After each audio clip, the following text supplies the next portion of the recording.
চেনার মতো কেউ ছিল না। টিভি রিয়েলিটি শো থেকে পরিচিত মুখ হয়ে ওঠেন মঈনুল আহসান নোবেল। ছিলেন সম্ভাবনাময় শিল্পী।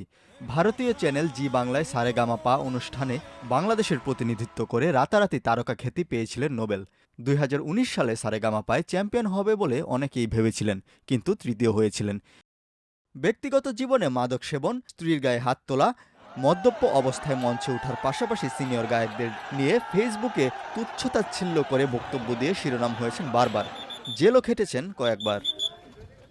গোপালগঞ্জের পরিবহন মালিকের ছেলে নোবেলের বিরুদ্ধে প্রথম ধর্ষণের মামলা হয় 2019 সালের 16 সেপ্টেম্বর। চট্টগ্রামের এক তরুণী পাঁচলাইশ থানায় তার বিরুদ্ধে মামলা করেন। ধর্ষণের মামলা রেশ কাটতে না কাটতেই ওই বছরের 15 নভেম্বর সালসাবিল মাহমুদকে ভালোবেসে বিয়ে করেন নোবেল। পরে দুজনের মধ্যে ঝগড়া বিবাদ ও ফেসবুকে স্ট্যাটাস দিয়ে দুইজনে একে অন্যের বিরুদ্ধে প্রতারণার অভিযোগ আনেন। এক পর্যায়ে বিবাহ বিচ্ছেদ ঘটে তাদের।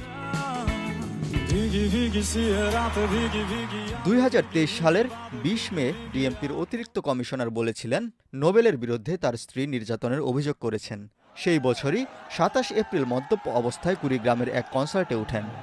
এতে উত্তেজিত জনগণ ক্ষিপ্ত হয়ে তার উপর পানির বোতল ও জুতা ছুঁড়ে মারেন। নেশা থেকে মুক্তি পেতে বেশ কয়েকবার মাদকাসক্তি নিরাময় কেন্দ্রে ভর্তিও হয়েছিলেন, কিন্তু তা কাজে আসেনি। বিতর্ক পিছু ছাড়েনি নোবেলের।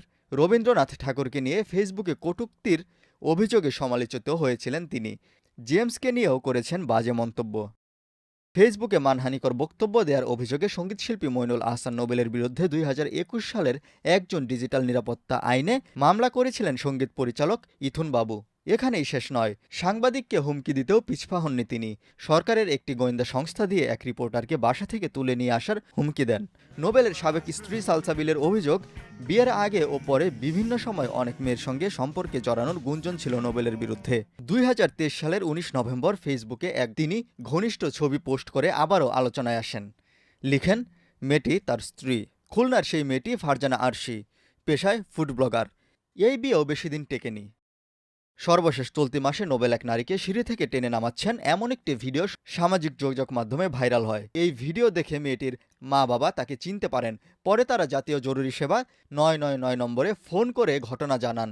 19 মে রাত 10টার দিকে পুলিশ ডেমরার একটি বাসায় অভিযান চালিয়ে ওই ছাত্রীকে উদ্ধার করে। তারই ধারাবাহিকতায় হয় ধর্ষণ মামলা। 20 মে 2025 ধর্ষণ মামলায় নোবেলের জামিন নামঞ্জুর করে তাকে কারাগারে পাঠানোর আদেশ দিয়েছেন আদালত। বর্তমানে এই শিল্পীর স্থান পেয়েছে কারাগারে।